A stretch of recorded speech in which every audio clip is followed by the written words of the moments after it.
Was race direction as good as we thought they were? Were the stewards as apt as they were supposed to be? That's what we're going to discuss on the Mexican City GP review of the Inside Line F1 podcast. And what a phenomenal race, which started out with drivers going four wide at turn number one, with Lando Norris building up a huge margin, with Liam Lawson nearly taking off a Marshall at turn number one, with so many crazy battles and Max Verstappen going on the off strategy and eventually recovering to get a wonderful podium. And also, Oliver Bearman taking Haas back to the top four after 7 years. What a race that was. But why, Kunal? Why are we starting off this episode with race direction? Is it down to the fact that Liam Lawson nearly took out two marshals at turn number one who were crossing the road and were not supposed to be there during the double wave yellows? Well. Were they not supposed to be there? Was Liam Lawson not supposed to be there? What actually happened? And I think there was a lot of intense furor on social media, in the media, as well in general media covering the sport because it was very unsafe. Imagine a Formula One driver actually going on the radio saying, "I could have killed that guy." And I had shivers down my spine when I saw it. And typical of Formula One, they of course did not show these replays on the world feed, right? But social media being social media had this going, and this is probably the most viral clip from the race. Not Lando Norris's win, not Max Verstappen's consistent second stint, not the chaos at turn one, but it was this particular incident. And I thought we should address it as people who've commentated on this event live, who in general have a voice in the world of motorsport with the audiences as well. I just thought it was scary. I just thought it was unfair to those marshals, unfair to Liam Lawson, unfair to the fans if something would have happened. So I really hope FI gets to the bottom of this, because the last time something like this happened, guys, was when Pierre Gasly couldn't see the tractor in challenging conditions in Suzuka, and then they changed it to say recovery vehicle on track. That's what goes on the race control dashboard. I want to know what happened there and what is the FI going to go do next to make the sport safer and the drivers and the marshals, everyone included. And it was a very weird circumstance, Sundaram, because Liam Lawson was off the cycle, which meant that he pit when everyone else was following the normal race leader's line, because he, of course, had damage. And the marshals didn't quite expect him. But the FIA recognized that. They sent an order asking the marshals to go back. And something happened. There was a breakdown in communication, and that order was not quite followed, which is very dangerous. Like in the world of motorsport, that's criminal sin number one. So I'm glad that number one, the FI are addressing it. But wow, that got really close. And that's not even the last of the race directions talking points on this weekend. No, I think it is the most important one because that's one that really talks about safety, especially if we have volunteers, marshals, human lives at risk. That is, of course, the most important topic. And quite clearly, there was some level of miscommunication, something not going according to plan, because the very simple fact is that whenever you have marshals on track, you do always get the VSC or the safety car. So the fact that there were two marshals who crossed the track, went on to the greens to take or lift the debris, and no VSC being called, it itself goes to show that something was not right in terms of what race direction wanted and what was actually panning out on track. And like you correctly said, the expectation was probably that Liam Lawson follows the rest of the pack. They all pass that section, and then the marshals go out. But then Liam Lawson going into the pit probably meant that something had to be called off. So some miscommunication that has to be cleared over there, and quite clearly the information that they were not there was not given. Like I said, VSC would have been called, but it's happened a couple of times. Kunal mentioned the Pierre Gasly event in Suzuka. I very distinctly remember the Nick De Vries event in Monza a couple of years ago when there was the tractor on track uh, taking a car off the track, and the racing was on. So there have been many close calls, and it's good that no one's hurt, but the FI really needs to tighten the screws on these sort of incidents. And it just so happened to all happen at turn number one. We knew this, Kunal. We knew this. In our preview, we said turn number one is going to be the action zone. So the Lawson incident with the marshals was one. Also, the drivers going four wide. Verstappen then cutting across the track, along with Kimi Antonelli at lap number one as well. And then immediately after turn one, on the run to four, we saw Lewis Hamilton getting pushed wide, or rather taking the escape route, getting on the grass, not getting enough traction to get it back, and then getting a 10-second penalty for that. How do you view all the drama that happened there, which I think can be summed up by Lewis's message, which is how do we stop people taking advantage of turn one? How do you do that, Kunal, when turn one is such an action zone? Well, you can't really stop them. You put grass, and you have rules in the race director's notes, which Max Verstappen followed. So if I generalize the whole turn one chaos, firstly, I loved it. I loved every second of it. I loved how Lando Norris was up to the challenge. I loved how both the Ferraris were there. I loved how Max was like, that's it, I got to make that move, even if I'm going curb riding. So I loved how everybody played their part there. Charles Leclerc after the race said, I hated every meter of turn one. And you can imagine the kind of stress they would go through as a driver. We've already got messages coming in. Was Hamilton's penalty fair? What's the criteria for a penalty to be fair? We'll get to that because that's where the conversation leads us. But to me, I think, Paracet should have been the sponsor of turn one, lap one, turn four, paracetamol, right? Because it would have been I could sense that it was a headache for race control. By the time I started getting those messages on, Nice one. Nice one. Nice one. by the time I started Nice one. getting messages on the race control dashboard, turn one noted, turn four noted. After a point, I'm like, can you tell me which incident was that? Because for me, it was damn confusing, even though we were live calling the race on fan code Soumil. That, yeah, we saw those incidents, but which one of those incidents are you actually, letting go? Are you investigating? Are you whatever? So to me, it was fantastic. I love that the drivers challenged the stewards for once in real time, giving it back, so to say. And I think you'll I always have these sort of tracks where on some tracks it's a lot more easier for the stewards. You have gravel traps and everything takes care of itself. But then certain layouts, these sort of incidents or these sort of situations where drivers push the rule book to that extent to see if am I really at fault or not. That really happens, and I think that's fun. Actually, it's a nice little mixed bag of situations that might happen. Some days the stewards are overworked, some days it's not the case. But then it really puts a lot of question marks on racing itself. Was Charles Leclerc supposed to receive a penalty? A lot of that is kind of falls into a gray area, but it is what it is, unfortunately. Let's jump into that. Let's do it because everything else is answered, right? Or rather, there is an answer to it, which we will come to. Why was Leclerc not penalized? Why did he go off track when he did? Turns one and two of opening lap after the start, right? Because he was close to hitting Lando Norris. He was, of course, on the outside, dirty, everything else that we know.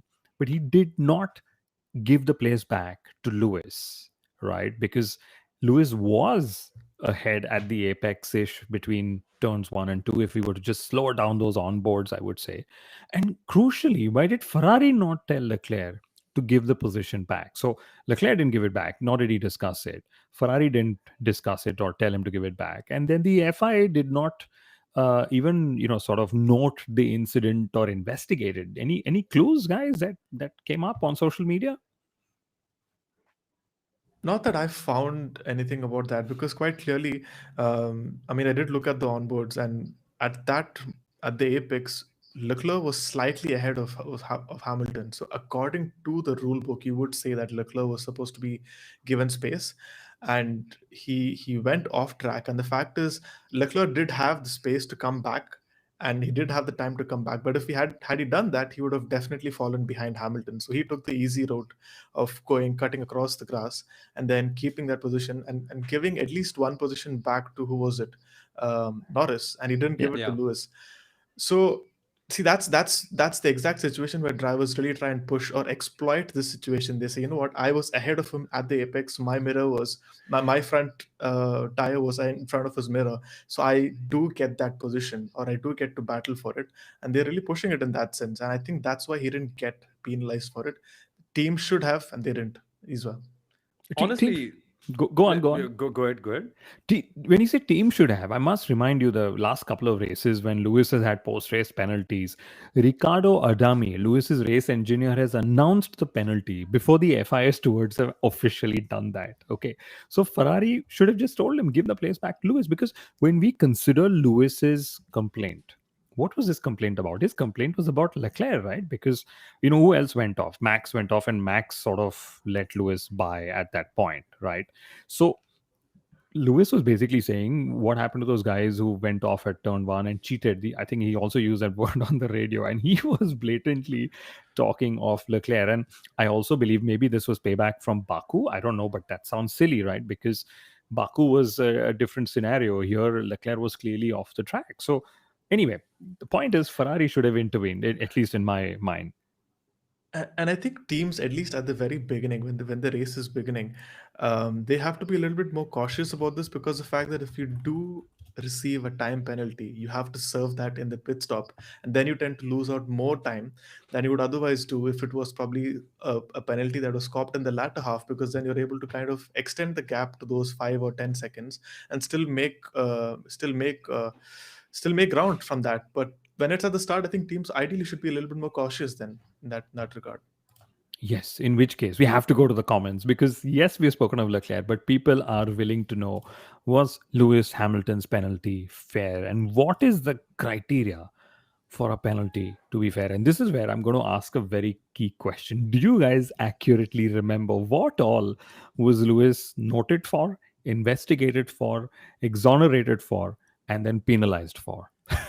I like Soumil's nod. I have no clue, my friend. I lost count. I lost count because after a point during the race, I was like, do I care more about Oliver Bearman's lap times, or do I care more about the five things that Lewis is getting invested? Let that happen. They will sort itself out. Let me focus on if Bearman can actually hold on to that position, which happened. So my attention was in the right direction. But no, to answer your question, and that's Sarika's question. What's the criteria for a penalty to be fair? I think fairness is subjective. It's all gray. What's fair to you is not fair to me. And the only thing we can really focus on in this case is it legal or is it not? And by the rule book, Max Verstappen was perfect. He was ahead at the apex. Lewis Hamilton did go off the track. He did not take the escape road. He missed it and he gained a position. And so, by the rule book, he should get a penalty. It's just what it is. You're It's saying a he, separate. he, It's a he separate should, story. It's a he should or he shouldn't? What did you just He say? should. He should. Like Max it's should it's get the penalty no Lewis for going got the off penalty. track. Yeah, For going, of course. Lewis got, that's the fun part. Yeah. My reading is that, so you're talking of turn one when Max overtook Lewis. No, right? no. Turn 4. Yes, that's correct. Yeah. Turn Yeah, four, yeah. there were two reasons which we discussed on the broadcast. First was Lewis was supposed to use the race director's notes and join back on that little tarmac, which he said the grip was so low, which is fair because if, only when you're in the racing car and racing conditions, if the tarmac can be reached or not, right? The second part was by the time he, sort of realized he's ahead of Verstappen fell behind Oliver Bearman. Now, the right thing here, unfortunately for Lewis and Ferrari, should have been to give both those positions back to neutralize his Yeah. off-track advantage. They didn't talk about it. Lewis didn't talk about it. And maybe Lewis was like, everyone's anyway cutting the grass and making up position, so why single me out? So Lewis was also probably fair in it. But that's that. So I think in general, the FIA was stretched, race direction was stretched, but they were pretty fair. And I would say that even Max Verstappen was very fair in following all the rules. I mean, he Yeah. is one of those people who will literally give you a headache when it comes to adjudicating such situations. But I believe he was very hard, but also very fair in following all the procedures around him, because he clearly is the one doing all the catch up. Yeah, I think he's not giving you a headache. I think he's being the clearest person possible because he did what he was supposed to do: place the car ahead at the apex, and then get the other driver to make all. Like now it's a different story that the grass is very slippery and there's not enough traction and it's a very sharp turn, and then it's some might argue physically impossible to get a Formula One car back onto the escape road, which you should take at turn number 4. But Max did what he had to. The only thing that's going on in my head, though, Sundaram, is what is this rubbish discussion we're having? Just place gravel traps. Racing should not be about whether like did he cut the corner and Just place gravel traps. The race on the track or don't race at all. What are we talking about here?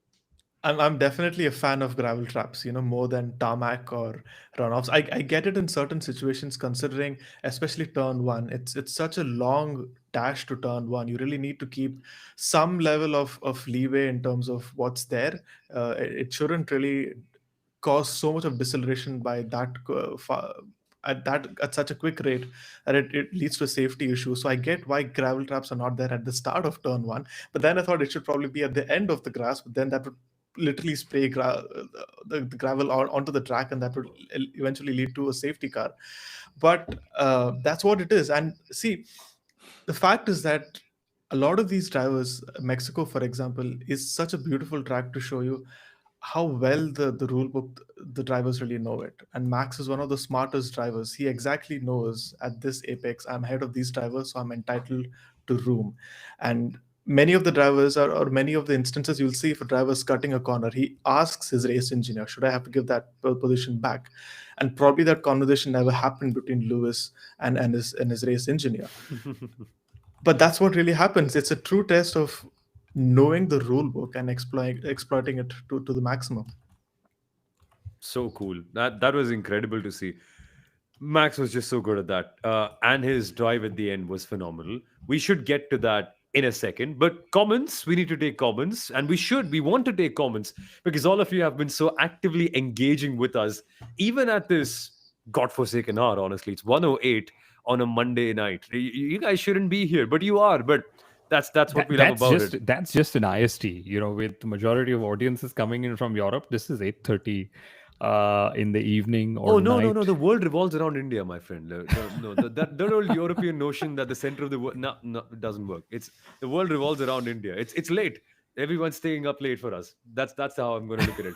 But the comment that I really want to move on to is what Sabi FPS 33 has put up, and I think that is really something we should talk about. He says, "I think McLaren really sabotages Oscar's car." I'm going to flip it around.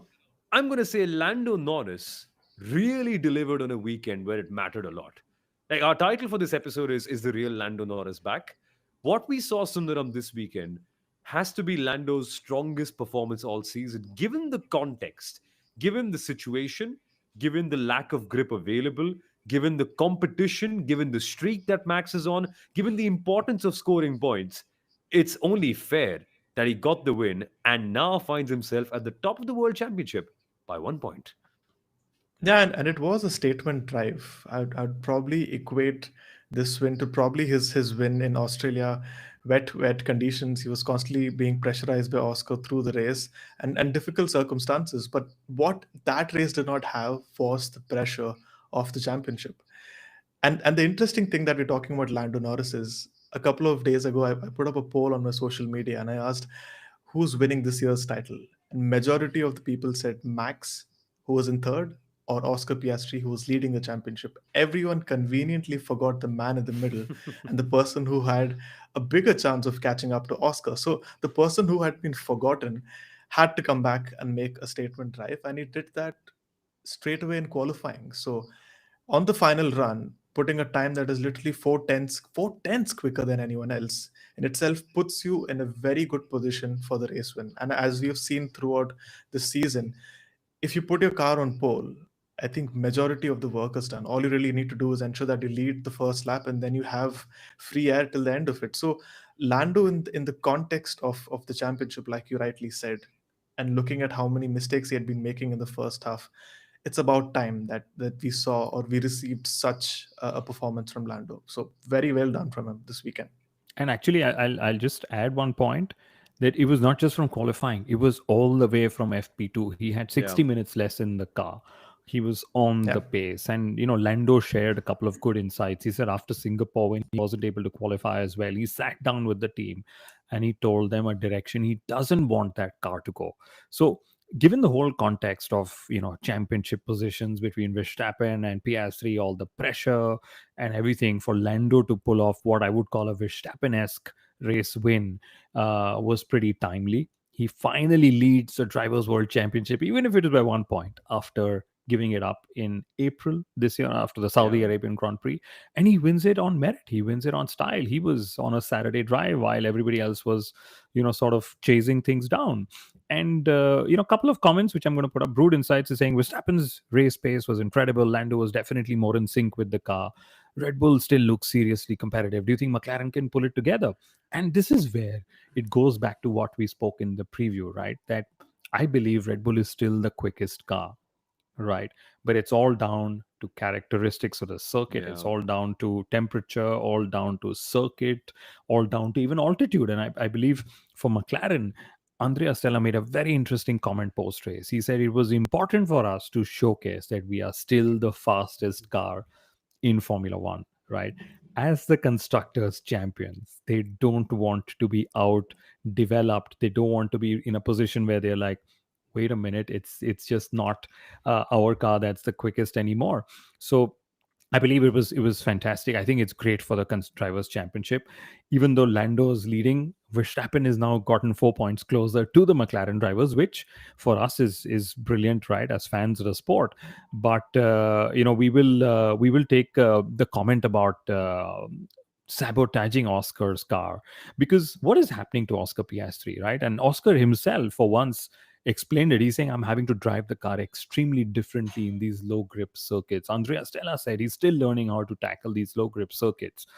And I hope that, with low grip circuits hopefully out of the way, Piastri is able to come back into the, back into the, but I don't believe there's sabotage. There is Definitely Las Vegas coming up, and that is the mother of all low grip circuits.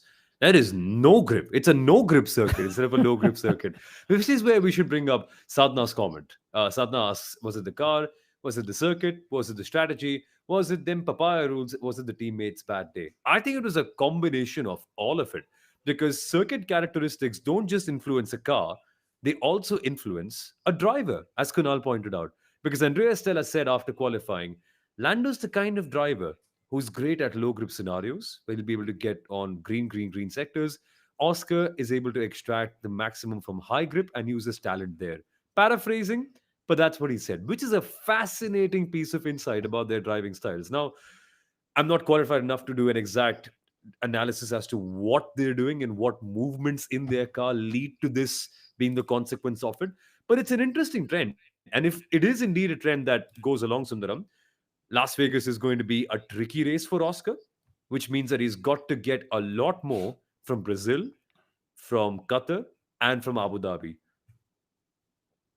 And the fact is that he doesn't have a good record at any of those circuits apart from Qatar. So Oscar Piastri actually doesn't have a good record in the next set of rounds, be it Interlagos, be it Las Vegas, Abu Dhabi. He's never stood on the podium. So in the next set of rounds, the only race where he's taken the podium is in Qatar, P2 and a P3.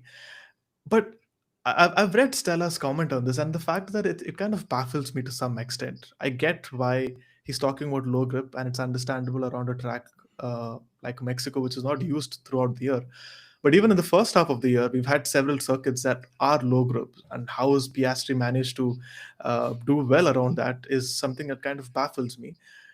But it's probably a combination of factors, probably the title pressure getting to him, and a lot of rumors recently. Maybe it's kind of unsettled him, the way how even Baku went. But whatever it is, he really needs to pull up his socks and come back all guns blazing in Brazil, because otherwise this title is slipping away from Oscar. I'm going to bring up Uttara's comment. She's saying McLaren should be penalized for asking Lando Norris for advice on which strategy is better for the other side. I actually loved that radio message. We should discuss radio messages at some point from the race, because there were so many of them. There were such long ones. But that was teamwork. That was papaya rules helping Oscar Piastri for once, I would say. And before we forget, Exoteric is here. He's saying, just love the show. Please keep it up. Best, funnest analysis pod on Formula One. I love that. But okay, any more comments on Piastri, on Norris, and or do we just celebrate Norris's win and the fact that there is a new leader in the drivers' championship, even if it is by 1 point? No, I think we honestly need to talk about other things, because there's so much to dissect. Like what Brood Insights has said, Leclerc deserves a shout out for doing what he's doing out of that Ferrari, which is valid. But let's not forget, it's also a Ferrari circuit. Like Mexico City has, in the last couple of years, been a good circuit for Ferrari. Now, whether that's down to cooling, whether that's down to their power unit performing well under high altitude, whether that's just down to the car generally being good at managing the low grip, it's a combination of factors. But last few years, they have been doing well here. And you've got to admit, Leclerc's racecraft was on point and he was able to pull it out. But Max Verstappen, I think that is the bigger talking point here. Like to go on such a brave strategy call, to be able to be, wasn't he behind Hamilton, Bearman, and the entire lot there, Kunal? Like I think he was what, eighth at some point? Quiz time. Do you guys think Max Verstappen could have taken second place from Charles Leclerc if it wasn't for the VSC? Soumil. Yes, I think so. You could see the difference in the car. Did you notice, Sundaram? Like just the way Max's car was able to attack all the corners. And after a point, I thought after lap 25 on the soft, I thought, nah, no chance. Like no chance. Beyond this point, he's not going to be able to maintain this rhythm and this momentum. But he kept on going. He didn't and stop. and that's a Max masterclass. We tend to see that if you see the lap times as well, that's going viral on social media. The guy is ultra consistent, and I think that's one of the most fascinating things about him. If his race engineer gives him a specific lap time, the guy is always on point. And that's also essential in a race like this, where there's very little graining, there's very little tire wear. You really have to kind of reduce your gap to the car ahead by being on point with every single lap. And we've seen several drivers falter at this juncture, but Max is definitely not one of those. So he really made a race out of that because of his consistency.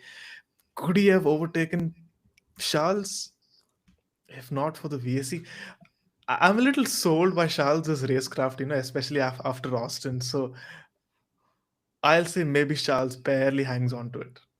Yeah, I get a feeling as well. I mean, in Austin, what happened was Norris did overtake Leclerc at the end of it, right? Yeah. So, I believe it's one thing to get close enough. It's another thing to actually make the overtake. We saw the likes of Piastri take extremely long to overtake George Russell. Of course, McLaren is not as fast as the Mercedes on the straights and so on.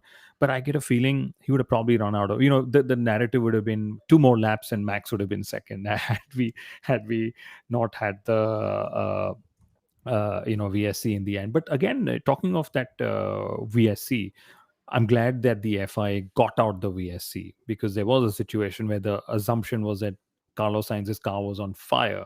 So in these cases, acting more safe or acting in a safer manner is more important than just focusing on the entertainment. Yeah.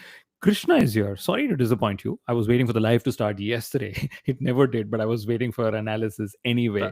That's on me, man. Sorry, that's on me. Like I was dead. Like I was able to carry on the adrenaline till 3:30, 3:45 In the morning, after India time. in You the need in to the morning India time after like a whole day of broadcasting Supercross. But then I did also text on the group like guys, let's go recording. But then in a second it crashed. Now like nah, no chance.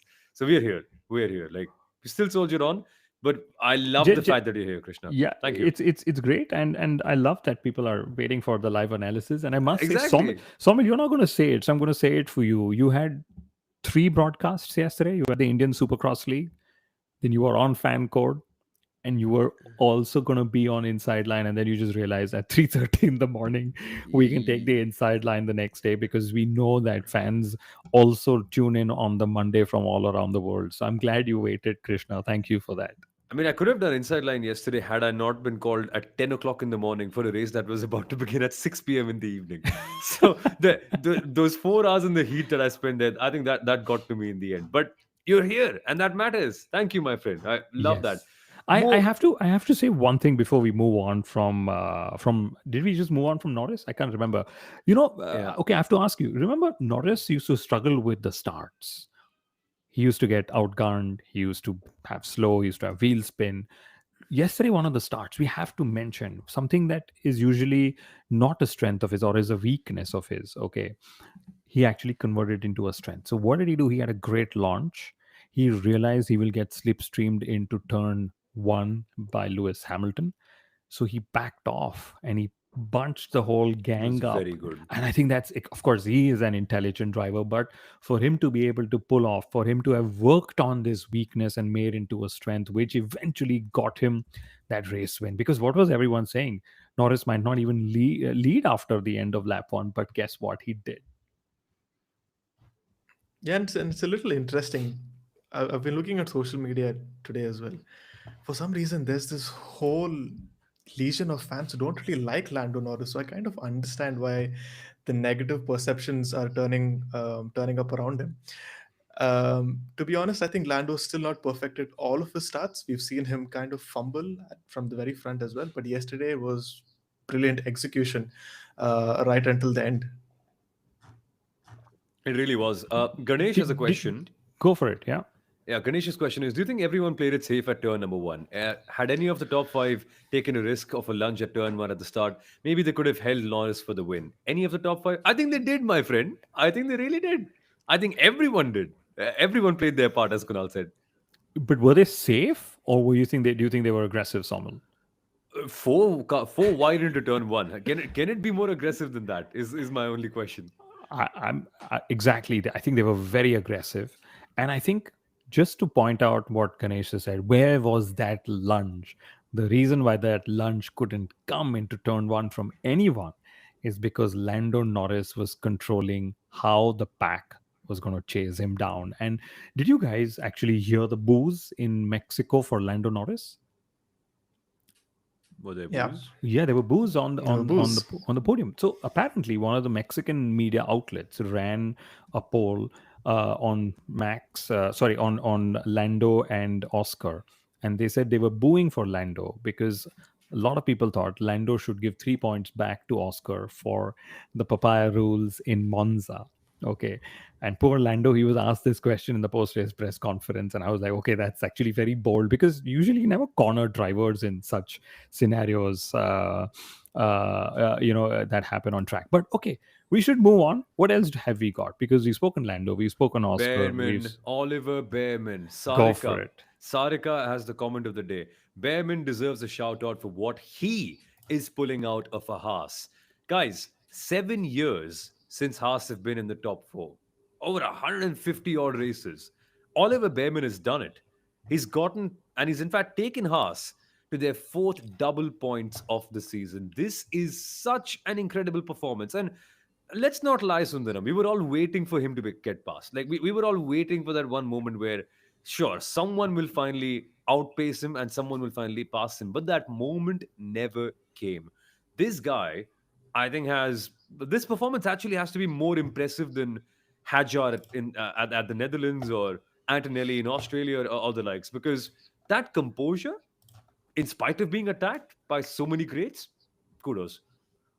And yeah, putting yourself in the top four when you have drivers like Lewis Hamilton, Charles Leclerc, Max Verstappen, literally all surrounding you, deserves kudos. So I think Oliver Bearman had a brilliant weekend through and through, especially in qualifying. Put the car in Q3.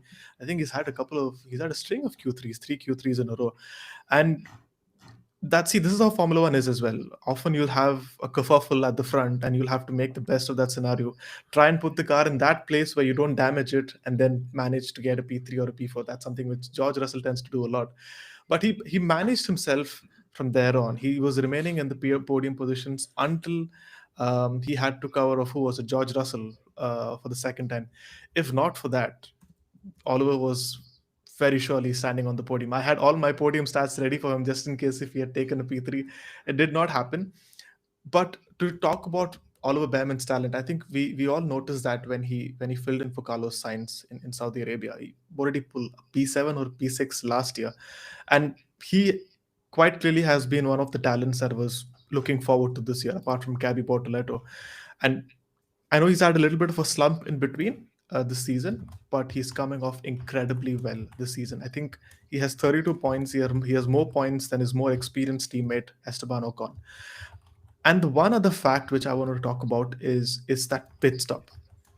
When Oliver was running in P3 or P4, it was important that Haas have a good pit stop. They pulled off their best ever pit stop in the last 3 years. No one spoke about it on the feed, but 2.33 seconds was their quickest pit stop in the last 3 years, and possibly all time in Formula One. I don't have the data to validate that, but even on that front, Haas did a spectacular job under pressure.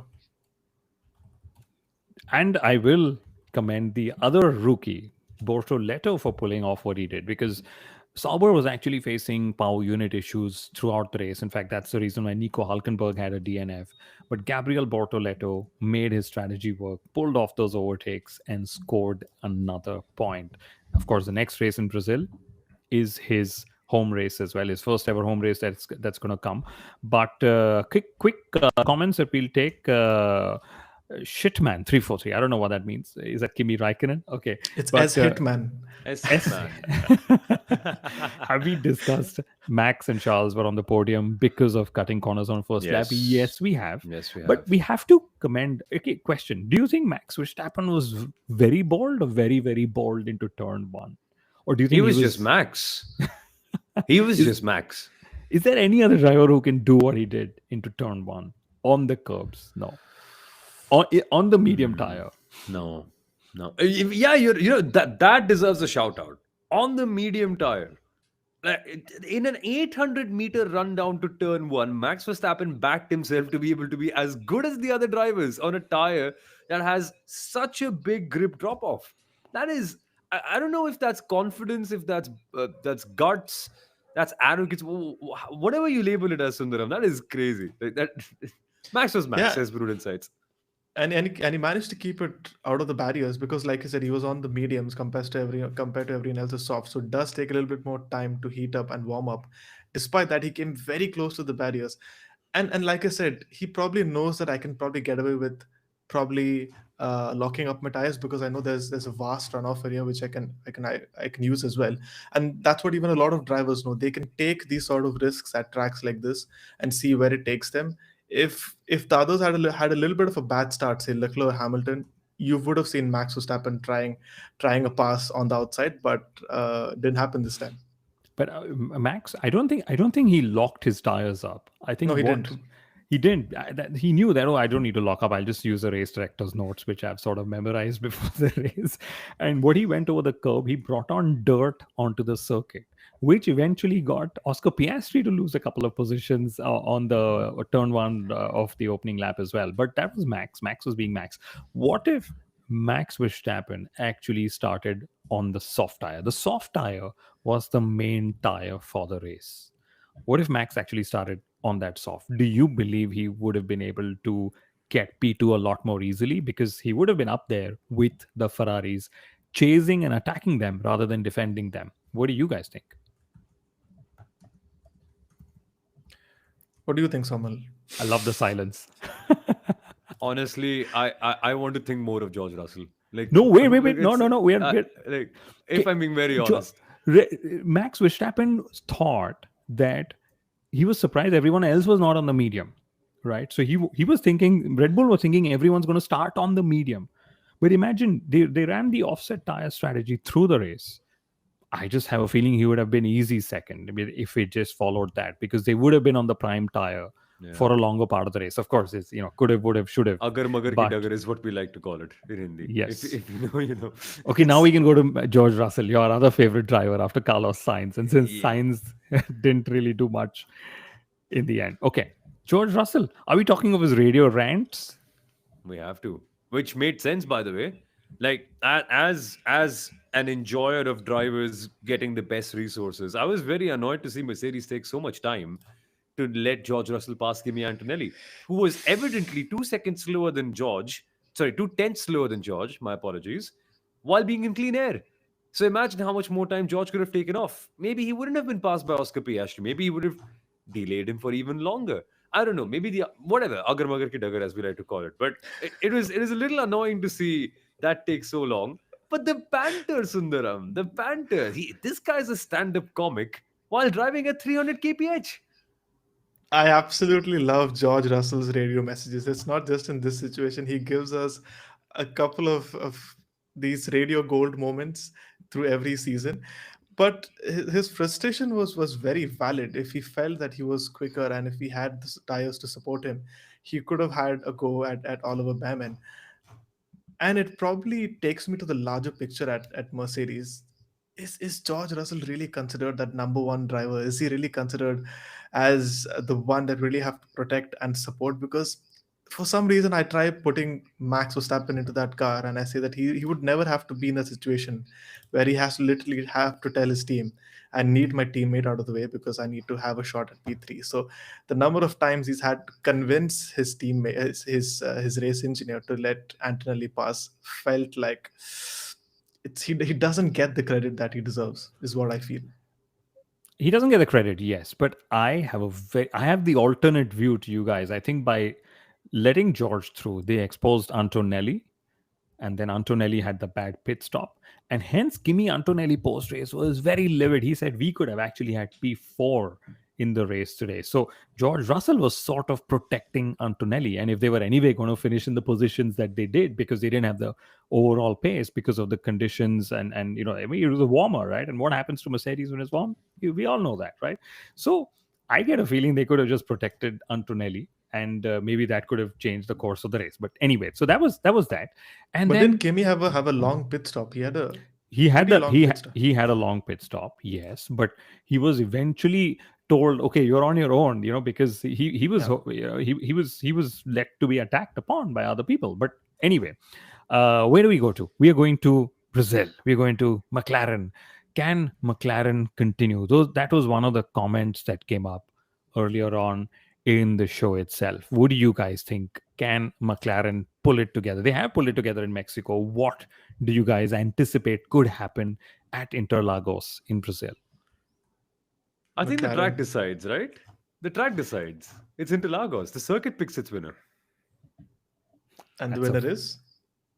The circuit will find out. The circuit will tell you. Like, tell me a Brazilian GP where you have walked in knowing who's going to win the race, and that exact person has won. No, that's the case with Formula One these days as well. You're able to kind of assess who this track kind of suits, but then eventually when you turn up with the track conditions and you have no understanding of grip, even you get a better understanding of race pace and tire deg only on race day. So you can't really kind of predict that beforehand. But in my view, I think McLaren will be quick around Interlagos and around Abu Dhabi, Red Bull in Qatar, and maybe Mercedes in Vegas. That's what I think. So, what do you think is happening in Brazil? Because Brazil has, of course, three sectors. Sectors 1 and 3 are low drag stuff, which is what the Red Bulls would love. Sector 2 is actually the high downforce stuff, all the twisty Mickey Mouse sections. What do you think could happen there? Because now I'm Verstappen very pole. Verstappen pole. Who's Yeah. taking sprint pole? Oh. Sprint pole was Verstappen. I'm not doubting anyone else for a sprint. Sprint Max wins from pole. Yeah. Yeah. I think the race Lando takes it. You think so? Do you know that pole you ran? I'm yet to meet a Formula One fan who does not believe that Oscar Piastri is going to bounce back, Oh, right? I'm going purely on momentum. I have belief in Lando Norris that he's going to take this momentum into Interlagos rather than fall off. So that's clearly where my answer comes from.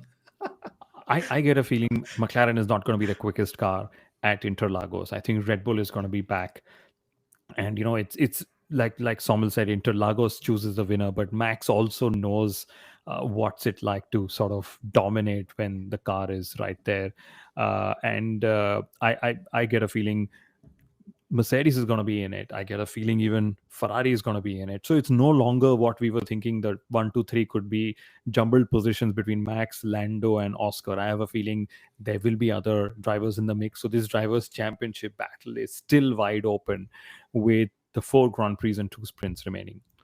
Unfair of you, Kunal, not to mention Haas when they are one of the last five teams to get a pole position here. Unfair of you to do so. That's Yes. wrong. Especially after they've gotten their car in the top four. That's unfair. Okay, Sarika says, I'm skipping Brazil. Let's go to Las Vegas and Sainz will be on the podium. Please don't skip Brazil. It'll be a great race. And please don't skip the preview of the Brazilian GP on the Inside Line F1 podcast too. And how can you make sure you don't skip it? By pressing the subscribe button and the bell notification. Very 2015 of me to say that. But yes, press the bell notification. That's how you'll be able to tell when we go live next. And Ganesh says, if it's a wet race, it's going to be Max. But yeah, Since that's where we are. since since the main question is, and I know Uttara's pinging saying, guys, what is the main question, right? Do you guys think Lando Norris is actually back? Let's do a yes or no. Yes. Did he ever leave? Briefly before the summer break. I think he's back after the summer break. If that's the case, yeah, he's back. My theory is Norris is more comfortable when Max Verstappen is suddenly picking up the pace. When it's Oscar Piastri picking up the pace, he's like, no, I still got to sort out that McLaren. So with Max Verstappen being one of the quickest drivers, Lando Norris has woken up and he's going to have that momentum for the next few races. I get a feeling as well. Should be fun. And you'll be with us on that journey, guys. Of course, you will be. As I said, you can subscribe to us on all the short form, for all the short form content on YouTube and Instagram at Inside Line F1 Podcast. We'll be back with more Brazil preview, Brazil review, lots of feature content in the middle as well. When we go live, you can join us and share your comments, as so many of you have done today. Ganesh, Uttara, Brood Insights, Sarika has been here, Sabi has been here, Exoteric, S Hitman, Krishna. Love that. Love that at this late hour, you guys are with us sharing your insights and your opinions on the race. That's why we do it, guys. That's why we do it. So the fact that you're here makes it so special. Okay, now we should say goodbye. We'll catch you guys shortly. Good night and enjoy the racing. Bye bye.